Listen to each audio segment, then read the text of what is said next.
Hello everyone, and welcome to Newport on the Levee, right across the river from beautiful, sunny Cincinnati, Ohio. About that sunny thing. I'm living on the air in Cincinnati, WKRP. Got kinda tired of packing and unpacking, town to town, up and down the block.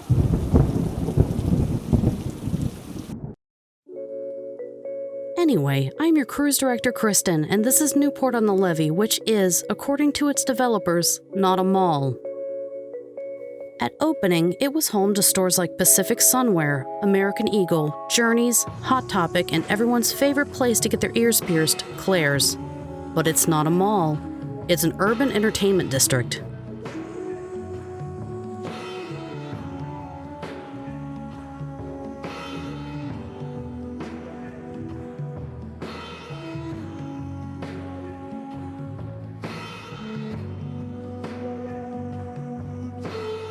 Do you notice how little there is in here other than the movie theater? Most of what's in here is offices.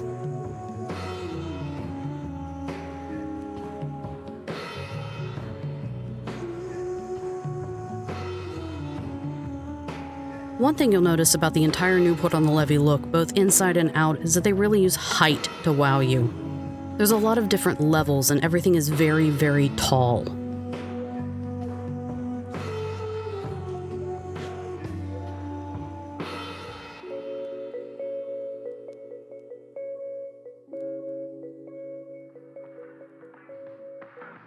The enclosed structure, called the Gallery, opened in 2003. The early aughts aesthetic is a very industrial, minimalist look. It's very dark in here, especially in contrast with the bright sunlight outside. Unfinished concrete floors, exposed pipes in the ceiling, they want you to have this feeling of a converted warehouse almost. This is not an old building that was remodeled. This was built from the ground up at the beginning of this century.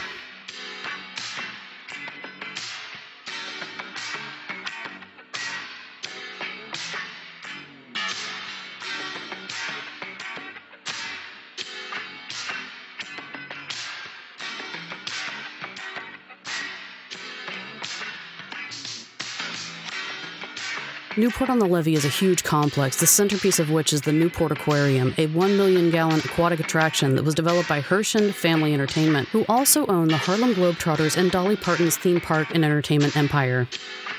The original plans for building the aquarium and its surrounding complex date back to 1997. The Newport Aquarium opened in 1999 and still continues to be a flagship attraction for tourists to the area. Its surrounding urban entertainment district has gone through some growing pains over the years.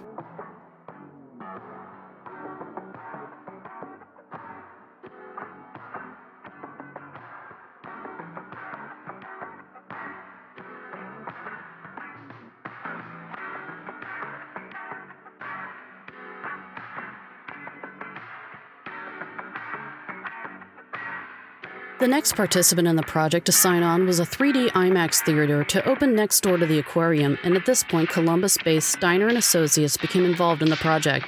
Steiner & Associates was behind the powerhouse East End Town Center retail complex in Columbus and envisioned something similar in Newport to surround the aquarium. In April 2000, a project to convert the 128-year-old railway bridge adjacent to the property to a pedestrian bridge was announced, connecting Cincinnati and Newport via what would come to be known as the Purple People Bridge, due to the vibrant shade of violet that it would be painted during the conversion. This video was shot over a total of 3 trips if you include the one where I got rained on, and one thing I have to say about the design is that it takes a few visits here to really absorb just how big this place is. Each time, even though I'm from the area and I've been coming here since it opened, I kept feeling like I was discovering new spots I'd missed the last time. The views of the river and of the city on the other side are incredible, and I think that's what keeps people coming back, even if over the years some of the dining and retail offerings have been a tad lackluster. Early reports during construction and trade magazines gave a list of tenants committed to the project that included The Gap, Eddie Bauer, The Cheesecake Factory, Abercrombie & Fitch, and Bahama Breeze. None of these tenants ever opened at the Levee, however there was briefly a Hollister, so perhaps that was a connection to Abercrombie & Fitch. Newport on the Levee held its grand opening in October of 2001 with 20 of its projected 50 tenant spaces filled. The first film shown at the First Star IMAX theater was Fantasia 2000, followed by a 3D IMAX rendition of Beauty and the Beast. The one and only time I went to the IMAX theater here was when I was 18, and it was to treat my grandma with money from my first grown-up job at Sears to an afternoon matinee showing of Beauty and the Beast on the 7-story tall IMAX theater screen. It is possible that this theater was ahead of its time. It was open less than 18 months, and among the reasons for its closure was that there were too few attractive films available in the 70mm IMAX format, and it failed to draw theatergoers. It's remained vacant since 2003.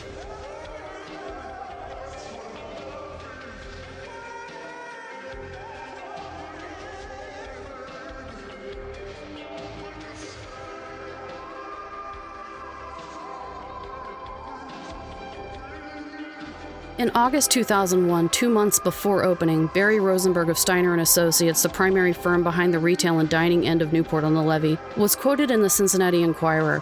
People won't come here to do serious shopping like they would at a mall. That may have been their intention, but what tenants were in the gallery for the first few years it was open were very similar to the sort of shops customers were accustomed to seeing at their local mall, and were very squarely aimed at the teen and tween demographic, which stood in stark contrast with the upscale dining and entertainment options marketed to older adults elsewhere in the complex.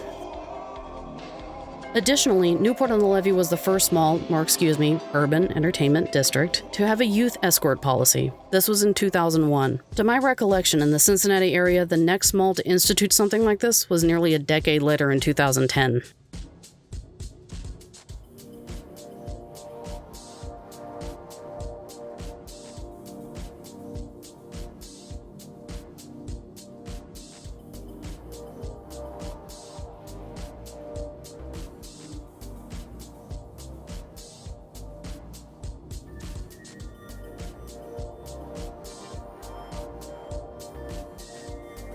Newport on the Levee's dining and entertainment has always done mostly well. Their retail hasn't.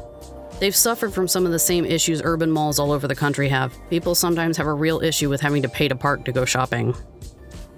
In the case of Newport on the Levee, the complex was granted generous tax breaks in exchange for the city of Newport receiving a portion of the parking fees. With this arrangement in place, eliminating parking fees was not an option. The movie theater has always offered a partial refund for parking with a ticket purchase, but the retailers did not have the ability to do this. I don't know that I would necessarily characterize this as a dead mall, but it is a property that has, at times, gone through a bit of an identity crisis.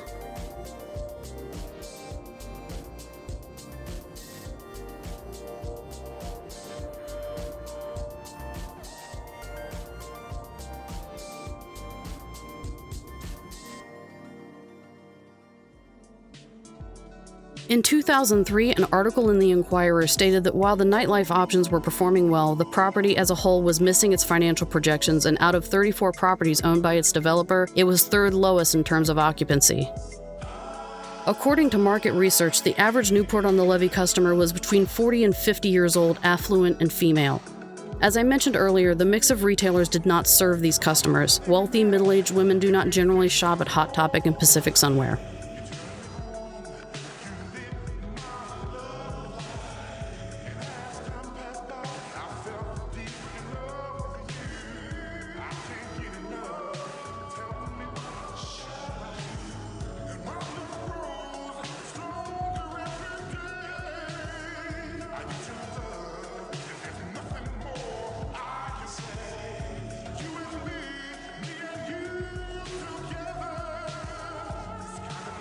I wanted to cover this property because it was suggested to us by several commenters. It has a lot of really visually interesting elements. It's really big, and they've done some really unusual things to create a sense of awe by playing with scale. It creates a really great place for people watching in the evening. Earlier this year, Newport on the Levee was sold to a new owner, North American Properties, and it is about to undergo a drastic makeover. One that, according to early artist renderings, seems to involve partially demolishing the enclosed portion to make even more of it outdoors. In fact, a tarp has gone up in the last 2 weeks, indicating the remodel has started. For us elder millennials who remember Friday nights at GameWorks, I want to preserve the way it looks now, even though from an aesthetic standpoint, if I were seeing it for the first time, I don't think I would like the look of the gallery.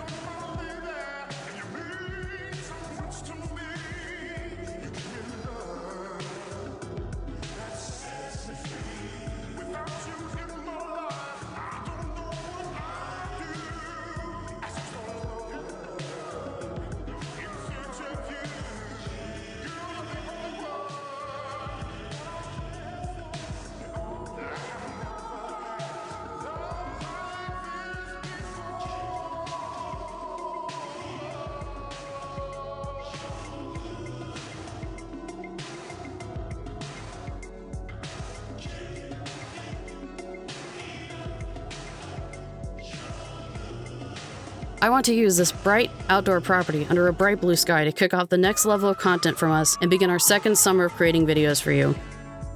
Until next time, I'm Kristen, your cruise director. Your eye in the sky is Ron, and we are Unicomm Productions. Thanks for watching.